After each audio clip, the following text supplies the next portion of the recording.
Hello, I'm Coach Frank Allocco, and today I'd like to speak to you about no regrets.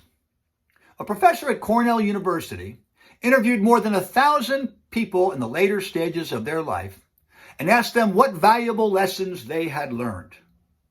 The word used most frequently in their responses was regret.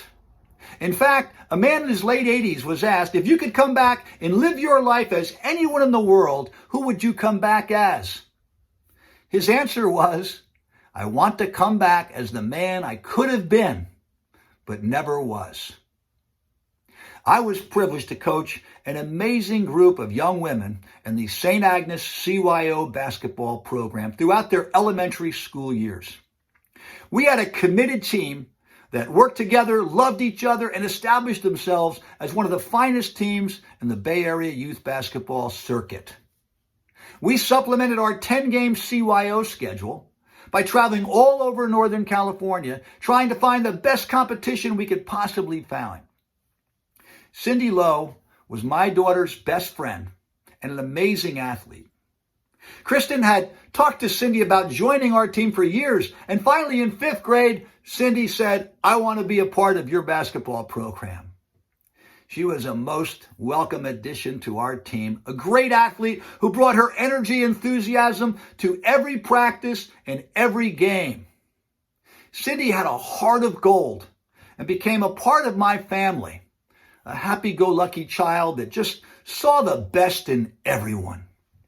That team was so special to me, and I enjoyed every second of coaching this group of young ladies and was proud to be a small part of their growth, both on and off the court.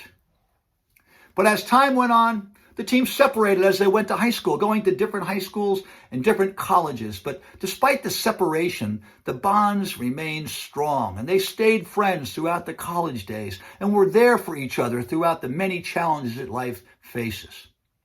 After graduation from college, many of them returned to this area to begin their new careers and start their own families. One September evening, I was sitting at the dinner table when Kristen stunned our family with the startling news that her best friend had been diagnosed with cancer. We were shocked and devastated by the news, but confident that Cindy, true to her nature, would fight this adversity with everything she had. However, as the year passed, it became clear that her cancer had spread and was beyond the fighting stage. I can remember like it was yesterday, a summer Friday afternoon at basketball camp, as I was preparing to speak to the campers at the final awards ceremony. I looked across the gym and I saw Kristen, my daughter, coming across the 2 championship basketball games. As she approached me, she told me the tragic news that Cindy had called her and told her that the doctors said this would be her last weekend. There was nothing else they could do to prolong her life. My daughter wept in despair as she explained that Cindy had called her to ask if I would visit her bedside at John Muir Medical Center. I was in a daze as I consolingly hugged my daughter and fought the overwhelming emotion as I whispered to her that I would be at the hospital immediately. I left the gym, entered my car, and I cried uncontrollably as Kristen's words were finally beginning to sink in. I drove in a trance as I navigated the short trip to John Muir Medical Center. My tears were flowing as I thought of Cindy and our amazing history as a coach and player. I thought of her many accomplishments at camp and remembered how vividly, just a few years earlier, I had called her name at the Friday Awards ceremony, as she so fittingly won the first Most Inspirational Player award at camp. I thought of our team and her contributions to our success in basketball. And as I drove through this sadness, I recalled another emotional ride after one of our few losses at St. Agnes. After a narrow defeat in a non-league game, the girls and I piled into my station wagon for the agonizing ride home from Oakland. All the girls knew how Coach responded after a loss and were indulging me with their obligatory silence. Finally, a squeaky voice from the back of the station wagon disrupted the silence as Cindy said, "Coach, it's not if you win or lose, it's how you play the game." Well, I don't know if any of you have heard 9 young girls gasp at once. They were shocked that how anyone would dare to break the silence and how their 31-year-old coach was going to handle that statement as she innocently put an insignificant loss back into perspective. My silence was deafening as she jolted me back to reality and taught me a lesson that I remembered every time I took a court from that day on. As I arrived at the hospital, I hastily departed my car and walked swiftly into the medical center. I was sorrowfully wandering the halls of the hospital. I finally approached her floor, and I was greeted by her father in the doorway. We shared a tear as we briefly spoke about this saddened and unexpected turn of events. He thanked me for coming and said that Cindy wanted you here because she wanted to say thank you and bid you a final farewell.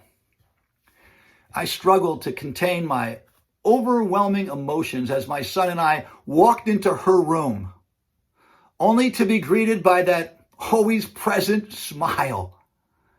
She was tethered to machines, her eyes sunken deep into her head.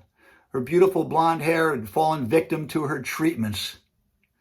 But Cindy was absolutely beautiful as she radiated love and understanding. She laughed as we recalled the great times we had at St. Agnes. And I stood humbly as she recalled all the lessons she had learned from her experiences at St. Agnes and at my Excel basketball camp. She assured me that those lessons weren't in vain, as she had used those skills every day of her life and in fact drew on them for strength throughout the challenges of her illness.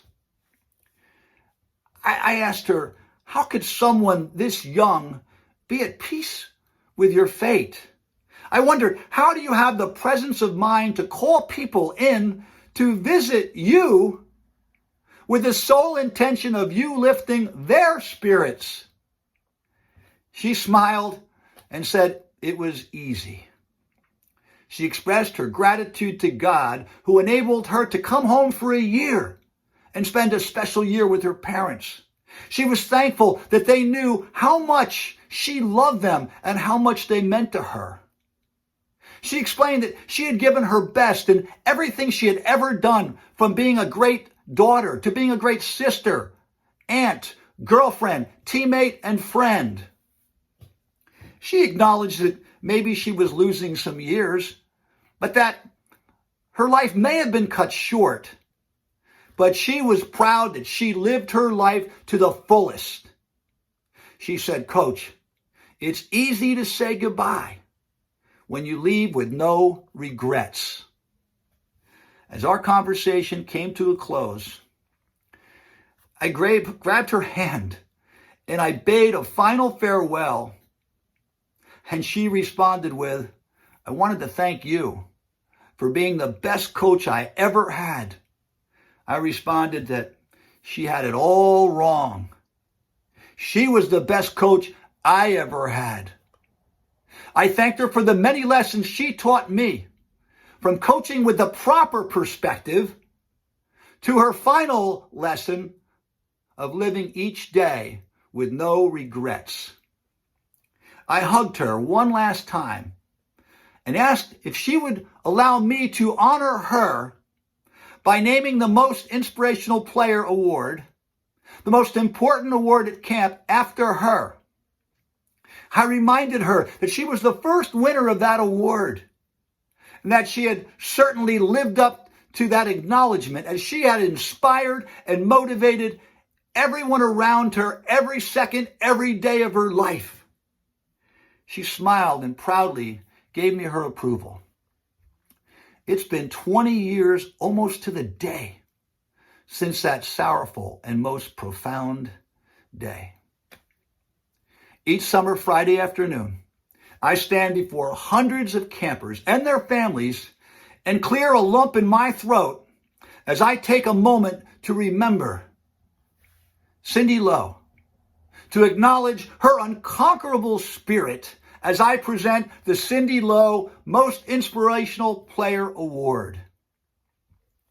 Cindy's life continues to inspire campers to work harder, to give their best, and to use every second of their day to become the best player and person they could possibly be.